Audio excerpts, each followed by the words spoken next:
Hello, hello, beautiful people. Welcome or welcome back. I am Andréa B. Happy Friday for me. Happy day to you, whatever day it is. So, I will be discussing 5 ways to improve your relationships, plural, with everybody, not just one person, everybody. Now, what I find interesting is that a lot of people I meet already have these skills that work for their relationships, but they don't apply it to everybody. I always ask people the exceptions. Like, how do you have conversations with your friends and your coworkers or a family member? And sometimes they can point out when communication is great.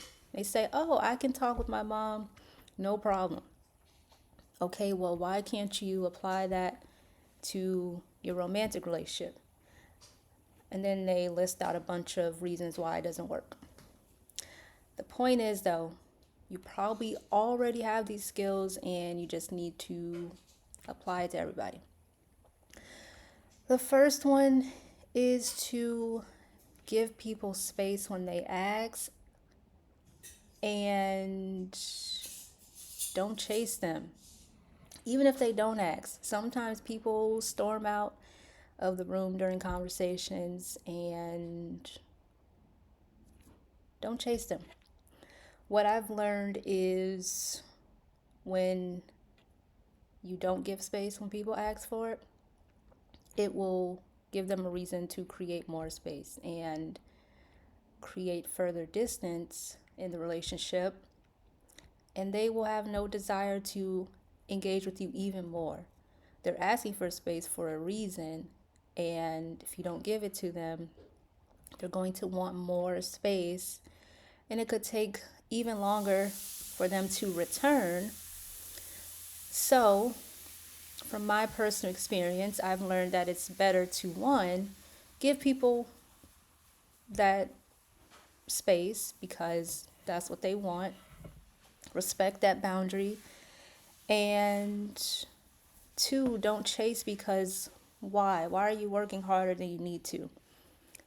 If this person wants space, what do you think chasing them will do? And from my experience, it doesn't work. I've learned, as I said, chasing makes them run further because they're trying to get away. So chasing can be manipulative because you probably think you're going to get your way. So let me just chase this person and it'll make them want to talk with me and stick around, and they wouldn't want to leave. Don't lie to yourself. That's not true. And I can speak on this one because, as I've said from personal experience, I had to deal with that urge to chase people. And once I realized the harm that I was doing to other people by chasing them and not giving them space, I realized that I did not want to cause that harm onto them. And so I just sat back and dealt with that urge. As uncomfortable as it was at first, it gave me courage to push through and give them space. And another reason the reason I put when they ask you for space, that's one thing, but sometimes people don't ask for space. Sometimes people will ghost you and just ignore you, do whatever. And the same thing as ghosting, ignore. But when people don't ask for space, and if you're constantly trying to reach out and they're just not responding, I've learned that when I don't chase them and just allow them to take as much space as they need, eventually I got to a point where I I gave them, I respected their boundary, but if they could not respect me enough to at least check in and say, I don't want to talk or I need time, then I no longer had that same urge to talk with them. And so chasing naturally went out the window because I'm thinking, well, if they don't want to talk with me, they don't want to be around me, cool. Why would I want to chase someone that doesn't want to engage with me and doesn't even want to be considerate enough to say, hey, not right now, I'll come back later. And brief pause. I'm going to turn on the fan because I am getting a little toasty. Oh, my wonderful fiance is turning on the fan for me. Thank you. So, the second tip I have is to listen. Listen to people, let them vent, let them say what they need to say, and ask if you can offer advice or feedback. I'm going to break it down. When I say listen and let people vent, that does not mean you have to stay and be disrespected, because sometimes people say things out of anger and frustration and it's very harmful, it's very nasty, disrespectful. You don't have to stay and listen for that. However, when I say listen and let people vent, I mean just do that. Keep your mouth closed. You don't have to work that hard. All you have to do is listen, use your ears. You don't have to think of what to say, how to say it. All you have to do is take in what the person is saying. I know that's not easy because we hear things that we don't like. We don't like how it was said, and we can become defensive. That's actually another tip I'm going to get to later. But sometimes people just want an ear. They just want you to do just that. Listen to them. And listening is important because you can hear the person's perspective, what they're going through in their words for what it is. And if you don't understand, ask questions. If you want more information, ask questions. And the reason I say ask if they want advice or feedback is because sometimes they don't want that. And sometimes people have a habit of saying what they think is best, what they think this person should do, and maybe come down hard on them for what they're doing wrong. And there's a time and place for all of that. I do believe in being honest and not sugarcoating things. And I think timing is important because it's like what I learned in working with kids that have behavioral problems. When they were having tantrums, that was not the time to lecture them because they're screaming and kicking and trying to hit me. So I'm not going to lecture you. I'm going to make sure I'm safe, make sure you're safe, make sure you are calm enough to be still and use your words effectively, and other symbols or tools they had, because some of the kids were non-vocal. But anyway, I was taught to let them ride that tantrum out as safely as possible. And when the tantrum was over, then we get into what to do next time. And it's the same with adults. Same rules apply, I think. When people are yelling and screaming and in fight mode, they don't care about being lectured.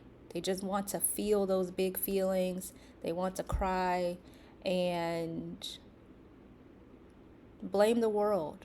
A lot of people just want to complain sometimes.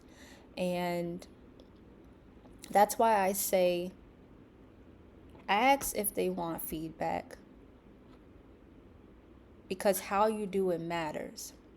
If you just and I think this comes with knowing the person too. If you know that this person typically does not respond well to feedback, if this person does not take responsibility often, chances are they don't care about your advice, your opinion. They just want to vent anyway.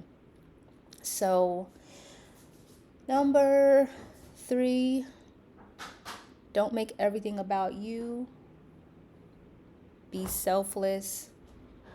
Avoid defensiveness. I know that's a lot. Goes back to number 2. If you cannot listen without being defensive, then it's no longer about the other person. It's all about you, what you're feeling, what you're thinking, and now you are trying to take up space because of that defensiveness. So, yes, newsflash, not everything's about you. And I'm looking over too, because I had to take notes on this one, so bullet points, but not everything is about you. Sorry. I don't know if anyone told you that, but there are billions of people in this world. There are so many things, creatures that take up space in this world. So why would everything be about you? I don't know. I had to learn the hard way too, because I wanted to take up a lot of space. I wanted people to always think of me and consider me and me, woe is me. Why is everything happening to me? What is wrong? What did I do to deserve this? Everything. Victim mentality was my, what is it called? Like cloak, I guess. But that is, once I realized that everything was not about me, I became a better listener. And that also meant I had to realize that my way isn't always the right response. Sometimes other people have better ideas, and holding space for that is important. And in order to be selfless in this way means that you are willing to make space for other people and consider what they need, what they want, and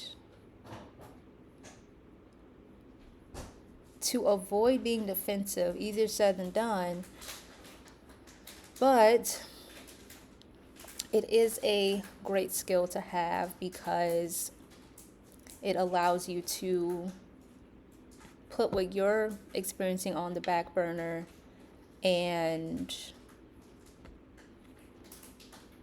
as I said, be considerate for what other people are going through. If you cannot put your feelings on the back burner, then that means it's not the time and place to try to put someone else first.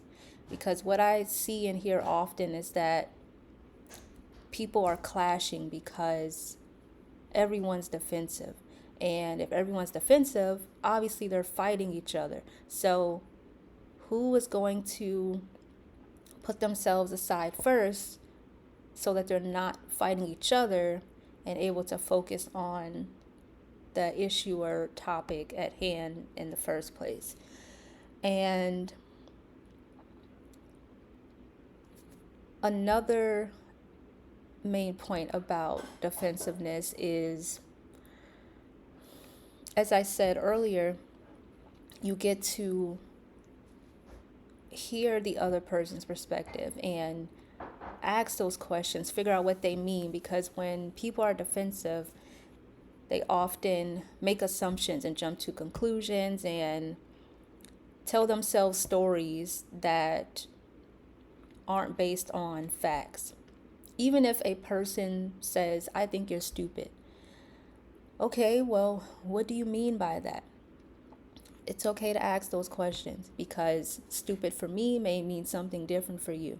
Especially, it's very common for Black people when someone does something funny or crazy or wild. Black people will say, oh, you're so stupid. Well, what do you mean by that?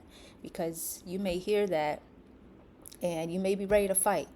But usually it's not an insult. Just means you're funny, or you're crazy in a silly, goofy, lighthearted, fun way. So,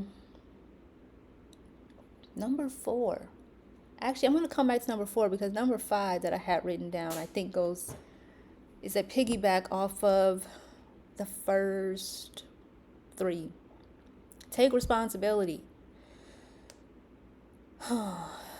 Take responsibility for your actions. Please do so.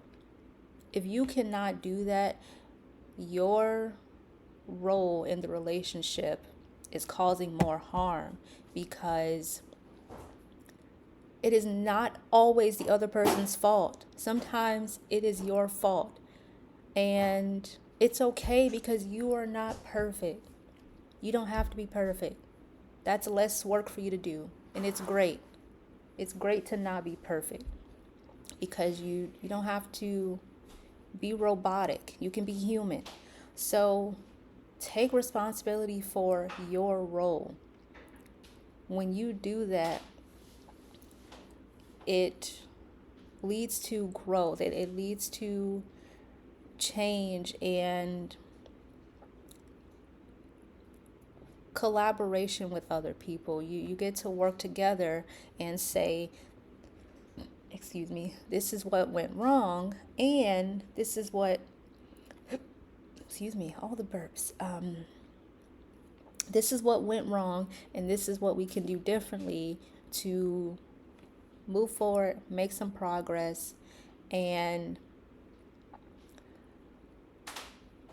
if you are not able to take responsibility, people will notice that.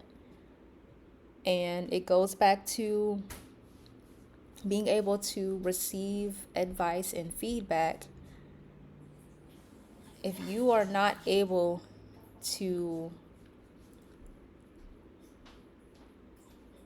receive accountability and hear about the times where you have done something wrong, people are going to avoid you, because they're not getting what they want. They may have constructive criticism for you. They may want to tell you a time that they felt wronged by you when you've done something to hurt them. And if you cannot take responsibility, they are going to create distance from you again and just say, you are someone that I cannot talk to. You are not someone that I feel heard by or seen by. Every time I come to you, there's a problem, and you blame me, you blame everyone else, but you can never blame yourself. And not only are you hurting other people, but you're also hurting your chances of forming meaningful connections. And taking responsibility is a beautiful thing, because, as I said, it leads to growth. And if you're not growing, what are you doing? We're here to grow, we're here to learn. And as I think about learning, it means admitting that you don't have it all together, you don't know all the answers, and that sometimes you are wrong and you do make mistakes. And so when you do that, when you can take responsibility with love and say, you're right, I made a mistake, I was wrong, I am to blame, you are able to step out of your way and take that next step on the right path. And I think of how important it is on an individual level, because I remember when I began to take responsibility for my actions, I got to this one day in 2021 where I looked up and I said, all of my romantic relationships have failed. Now, were they to blame for some things? Yes. And then I looked at the opposite side of, oh, well, I can't blame them for everything. I did make some mistakes. I did accept people in my life that did not have a place there. And I began to accept my worth, who I wanted to be, and the life that I wanted to live. And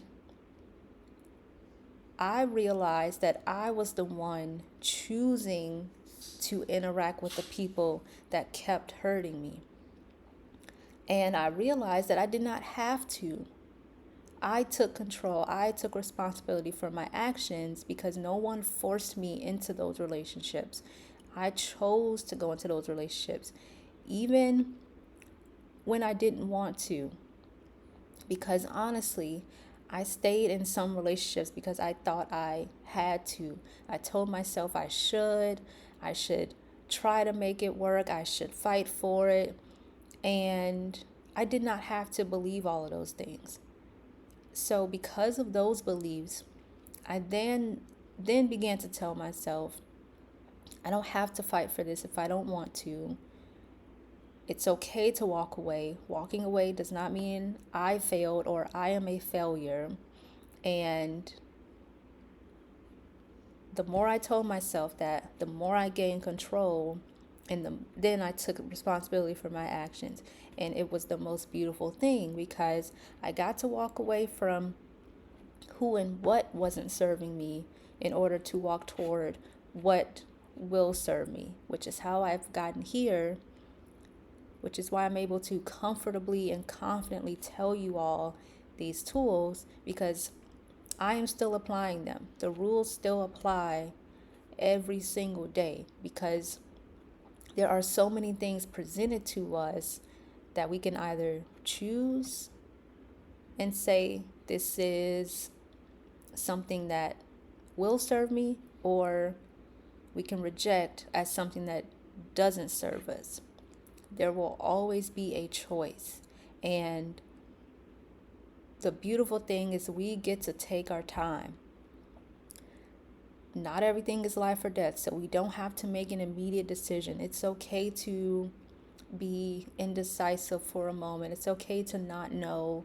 It's okay to consider what you want, what the next best step may be, especially in relationships.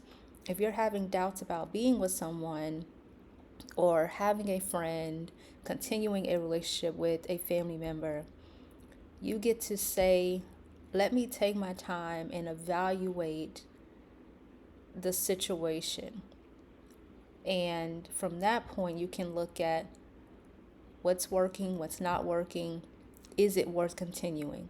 Because there's nothing wrong with fighting for people and things. And I'll say fighting with people, because if you want to make a relationship work, you can. And how you fight, instead of fighting each other, attacking each other, putting each other down. Look at the problem and fight the problem, not the person. If you can attack the problem together, you'll find a way to make it work. And sometimes making it work means we've both decided that being together does not work best for us. And so we will agree that separating is the best decision. And going back to taking responsibility for your actions, you get to not look stupid, honestly. That's the best way I can word it. What I mean by that is people will likely look at you as if you are stupid, crazy. There's another word on the tip of my tongue. Foolish.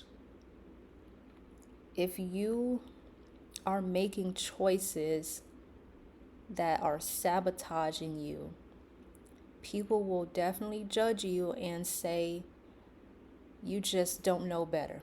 And it's unfortunate because other people around you can probably see the ways that you are getting in your way. People around you may have tried to tell you, this is your fault, you are to blame.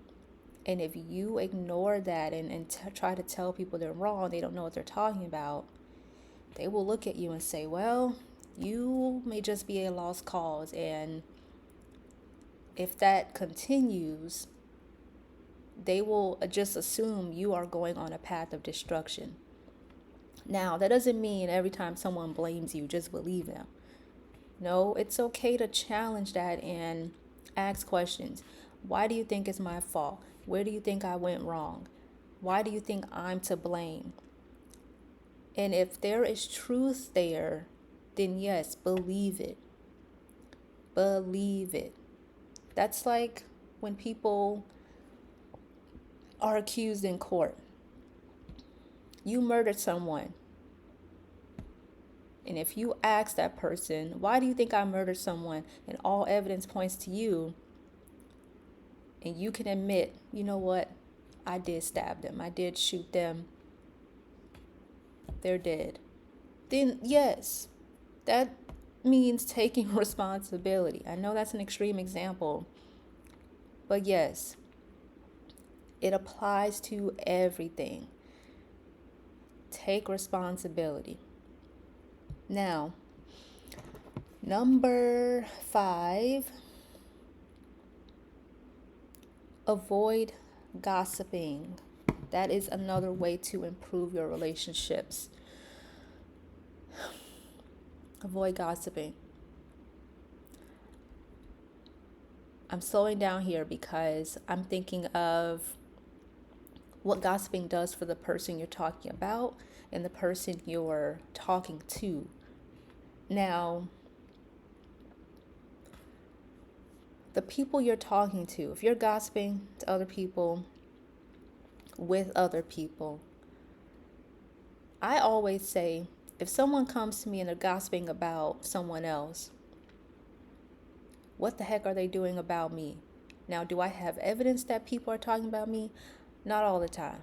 When I don't have evidence, I can just assume. And I can then say, well, I don't know if they're gossiping about me, so I won't accuse them of anything. However, it's still a bad look.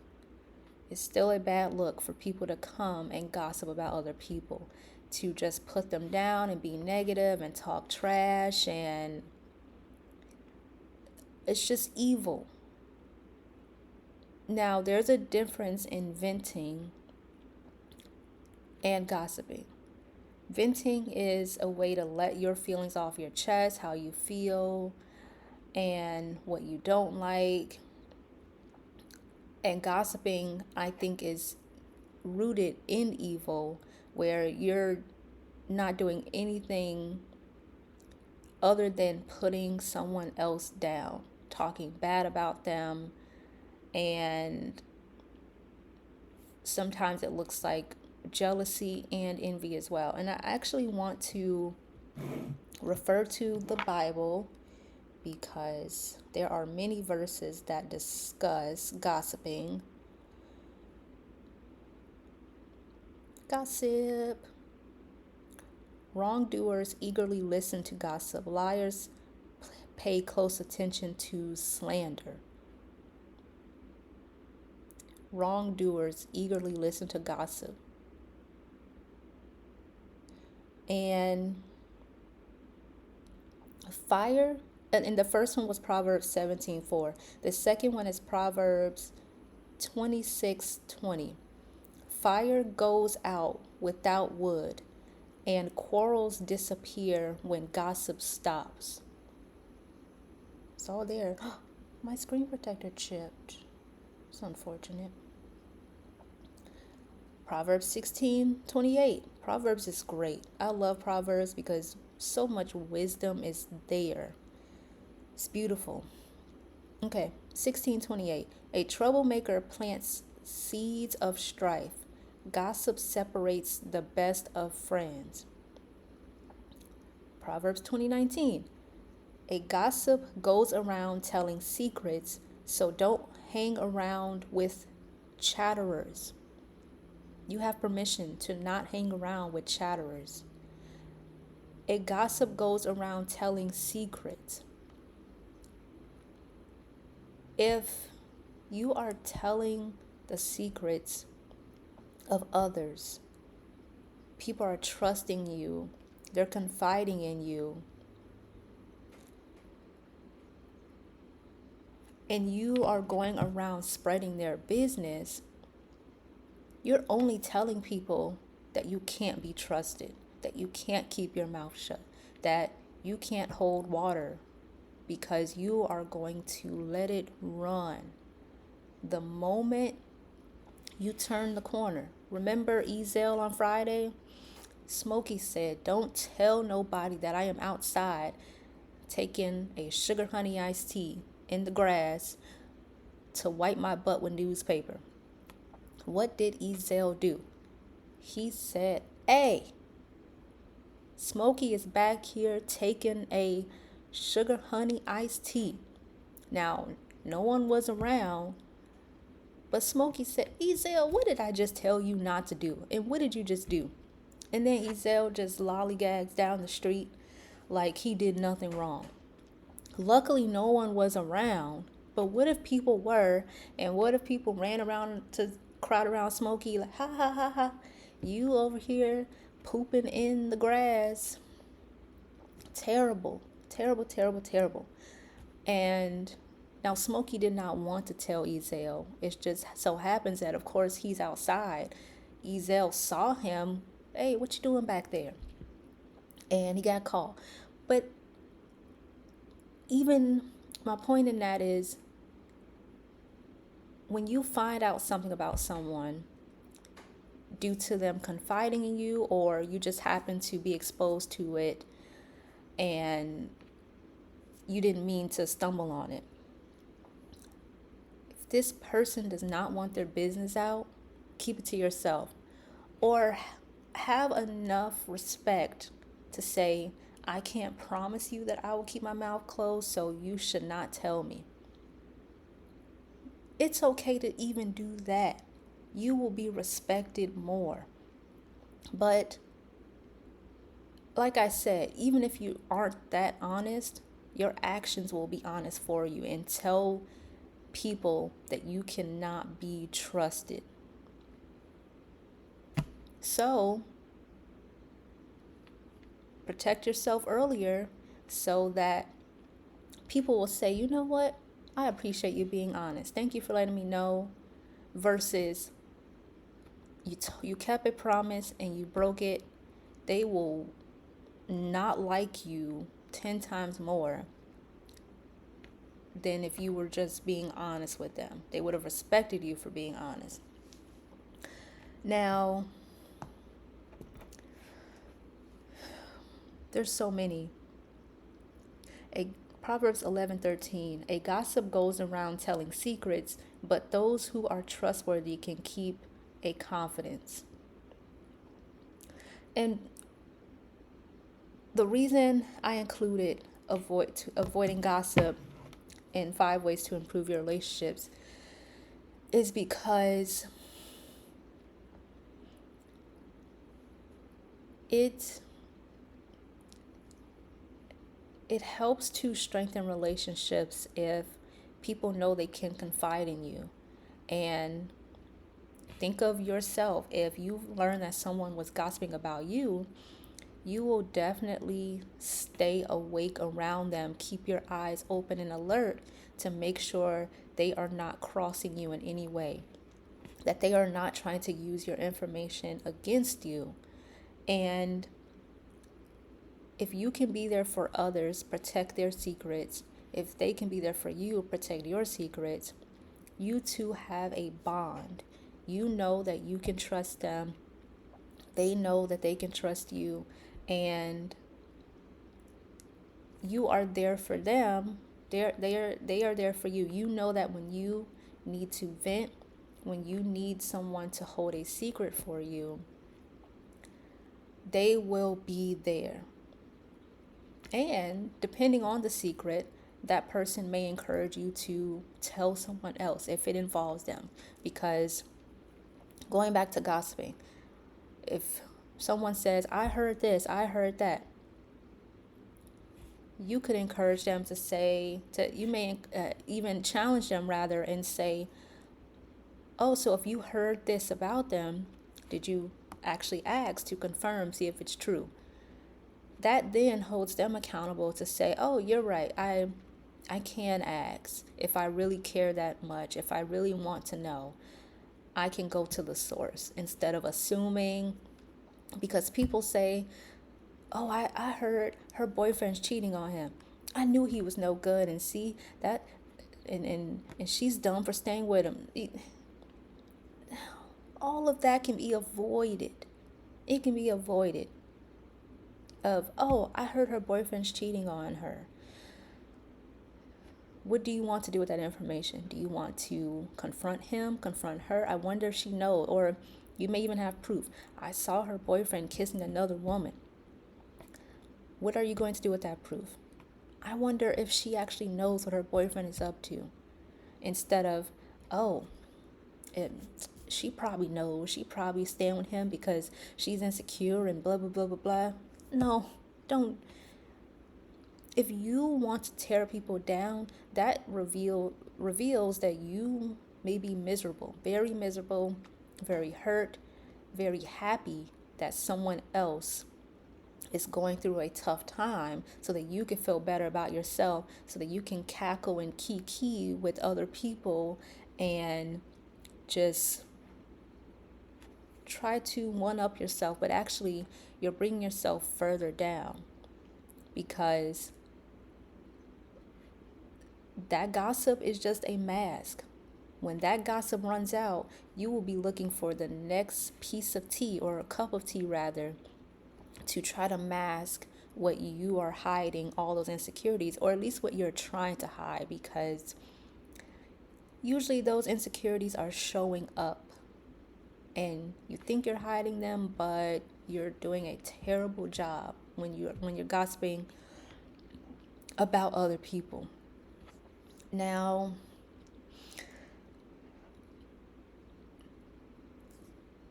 I'm going back to, I know I broke it up into when you're gossiping about someone, or about the person you have a relationship with, or if you are just gossiping about people in general, and how gossip in general can just cause harm. But the reason I separated that is because, as I said before,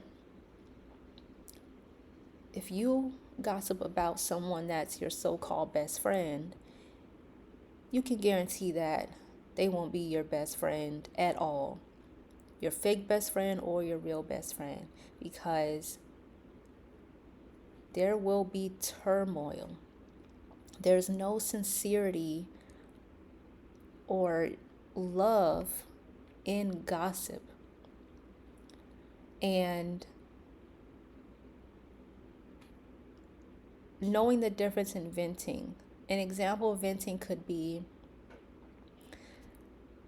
I had a fight with a close friend of mine, and she said something that hurt me. It made me sad, and I can't believe she said that. And then let go down that path.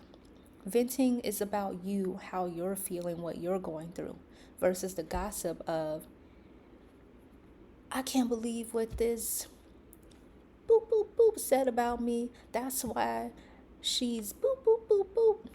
And the boops are negative things. I I don't want to curse, but it can even be, that's why she's fat and broke and ugly, blah blah blah. It doesn't have to be that. So that's what I mean by venting and gossiping. And I'm breaking it down because it may be hard to know the difference. A lot of people, I've even looked up the difference in gossiping versus venting because I don't want to fall into that territory. And I hope you know the difference. I hope that you are able to check yourself when you feel the need to gossip, and maybe this is a great opportunity to explore what how does gossiping serve you, because you're doing it for some reason. As I said, maybe it's a temporary mask, band-aid to just try to cover up the pain that you are avoiding. But instead of gossiping, you can actually deal with the wounds that you are covering and heal them and replace gossiping with something else. Maybe you can say, I don't care to discuss that. That's not my business. I don't know anything about that. Anything of that nature. Especially when instead of you gossiping, it's someone else bringing the gossip to you. There are ways to change the subject and politely turn it down. So, with all of that being said, the 5 ways to improve your relationships: give people space when they ask / leave you, don't chase them, listen and let people vent, ask if you can offer advice / feedback, don't make everything about you, be selfless, avoid defensiveness. Number 4, take responsibility for your actions. And number 5, avoid gossiping. And with these 5 steps, I guarantee you will see improvement. Lots of improvement, because there will just be positivity radiating around you and throughout you, and you will have the relationships that you pray for. I know a lot of people, a lot of women, especially with the Sierra's prayer, and people are praying for love, and people are wondering, why does love seem to not work for me? Well, if there is a pattern, start with you. As I said, if I had to do a deep dive and look at why my relationships weren't working, not just with men, but also friends, I had to look at who I chose to have a relationship with. And 2020 and 2021, a lot of people I called friends were no longer friends and are not here today. I don't know where they are. I don't know what they're doing. And it serves me to not know, because having them in my life did not serve me at all. And it is beautiful here. It is beautiful to nourish the relationships that I do have. And I can patiently wait for new opportunities to form new relationships. And even if it's temporarily, it's just beautiful to have room for more. Even if it's not a relationship itself, it's just removing what doesn't work and making room for more of what does work. Whether it's people, things, just more time for you and for your life to flourish. So, I hope all of this has been helpful and insightful. As always, with love, I am here with you, meaning I'm going through it just like you. It may look differently, but because I'm human, that means I'm applying, as I said, this knowledge every single day. Every day. Because out of this list, defensiveness was a sore spot for me. And as I said earlier, chasing people was a sore spot. Not taking responsibility was a sore spot. Honestly, all of them, because listening, if I'm defensive, I'm not listening. I'm not thinking about you. I'm thinking about me. And I had to learn to make space for me. And it's okay to do that, which is why, I guess another way, instead of 5 ways, I'm going to add 6. Learn to make time for yourself. Learn to demand space. Just like you're able to give other people space. Ask for space in return. Give yourself that, because if you are defensive and if you say, I am unable to listen to you right now, I just need some time to myself, 5 or 10 minutes, and I will initiate this conversation again after I've taken that space I needed. And give yourself that permission. You have permission to demand space when you need it. And it is also up to you to return. And don't abandon people.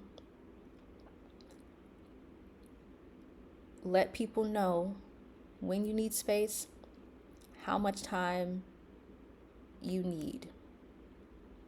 And come back.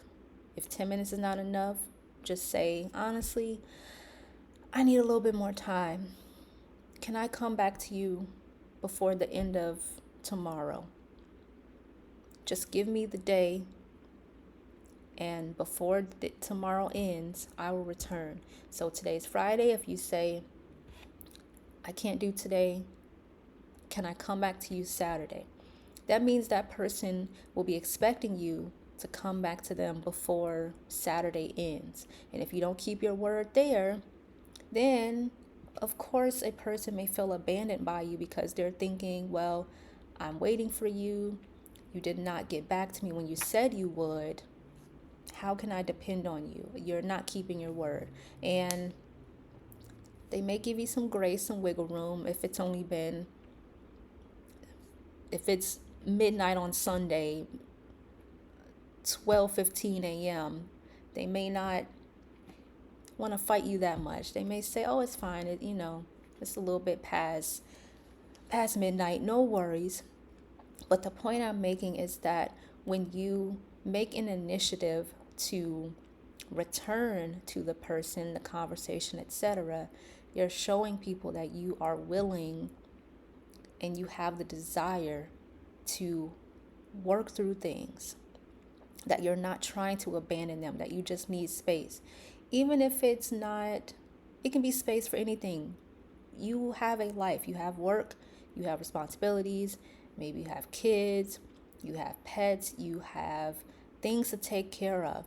So even if someone comes to you and you're not available, It's okay to reschedule, but also keep your word, because you are telling people what works for you, and they can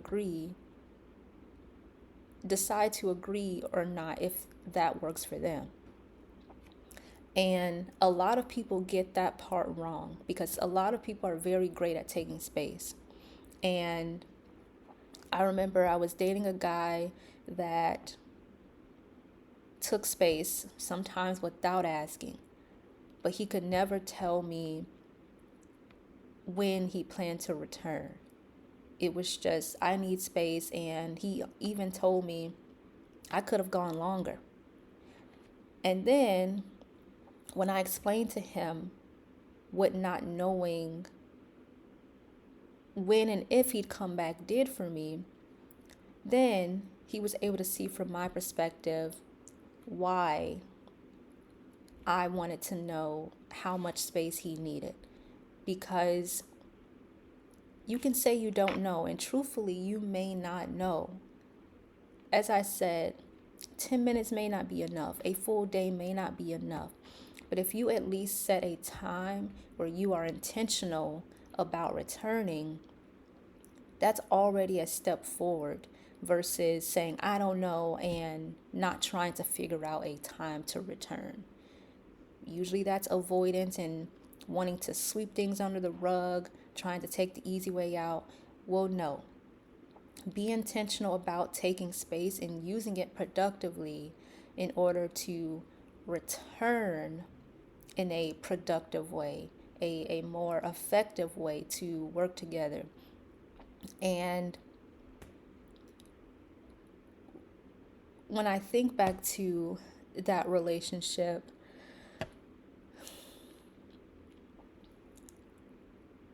I did not do well, and not just that relationship, but when I think back to that urge to chase, as I spoke about, I could not handle that, the unknown of when are they coming back, if they're coming back, how much space do they need. And that led me to chase, to constantly check in. And if a person says, this is how much time I need, then I can comfortably say, all right, I will give you that because you let me know. And then maybe I can check in later and say, hey, it's been 30 minutes. I know you said that's how much time you needed. Is now a good time to return? But what I've come across in my relationships, and I've heard other people complain about, is they will say, I asked for space and this person just constantly chases me. They constantly text or call me to see if I'm ready, and that annoys me even more. And I always ask, well, did you give them a time frame? No. Well, start there. And that doesn't mean, as I said, that doesn't mean it's okay to chase. But some people have a wound to deal with, just like I did. I was uncomfortable with the unknown, so I could not handle just that uncertainty of, I'll get back to you when I get back to you. And so even when my ex did not give me that time frame, I still gave him space. And when days would go by where I just would not hear from him, eventually I got tired of waiting, because one, he did not say that he needed space. He did not say how much time he needed. He did not say what space looked like. So I had to assume, based on his lack of response, and said, okay, well, I won't wait then. I don't have to wait. So there will be permanent space then. And it's okay to do that. You don't have to wait. You can take the ball in your court and use it however you need to. And the reason I am going so deep into this example is because that's where I think both parties can be responsible. Where, yes, one person is giving the space and the other person is taking initiative to bring closeness. Because, as I said earlier, if you say, give me 30 minutes, then that means the person can respectfully wait for you to return. And instead of leaving it up to me to say, well, you said space and I'm going to decide when you've had enough space, that means you're responsible for saying when you've had enough, because I can't tell you when you've had enough space. So you can tell me when you've had enough, and then we can try to work something out. And then that allows people to avoid that annoyance of, well, just leave me alone. I said I need time. Give me time. Okay, I will give you time. And when you've had enough time, let me know. Otherwise, like I said, it will turn into, I don't want to give you any more time. I don't want to give you any more space. So, permanent space, it will be the answer then. Instead of saying, I'm tired of giving you space, or I don't want to give you space, I think the appropriate wording would be, I don't want to wait for you to return. I don't want to wait for you to decide when you're ready to come back. And so instead of waiting for you to come back, I'm just going to end it here, and then that permanent space is created. I hope that all makes sense. But with love, again, I went down this tangent because I think it is so important. Like I said, I see it all the time with clients I talk to. I experienced it personally, and I also think of when I learned to give people space, I was no longer the blame, because if I'm chasing, that means they can blame me for not giving them what they want and need. So, guess what? If I give you what you want and need, I'm doing something right. And that felt good for me, which gave me confidence to keep doing this work, because I got tired of being blamed and I got tired of being in the wrong. So I said, well, if I'm doing my part, then the light is back onto you, and we can look at your role. And here I am. Sometimes giving people what they say they want is not always enough,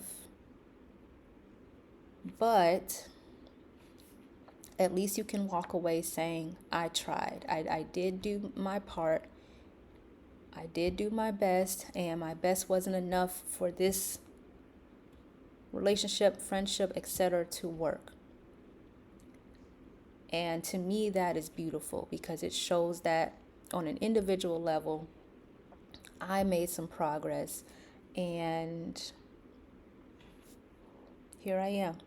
It works for me, and it works for my future self, and what my future has to offer. So, again, I hope this is all insightful. I hope you can apply, or at least not can, but are willing to apply these tools today, right now. And I hope you can see the severity of why you should apply these tools today, right now, and at least consider it. Again, I am here walking with you in some ways, and until next time, please like, subscribe, share. Thank you for everyone that has subscribed so far and tuning back in. And yeah, peace out.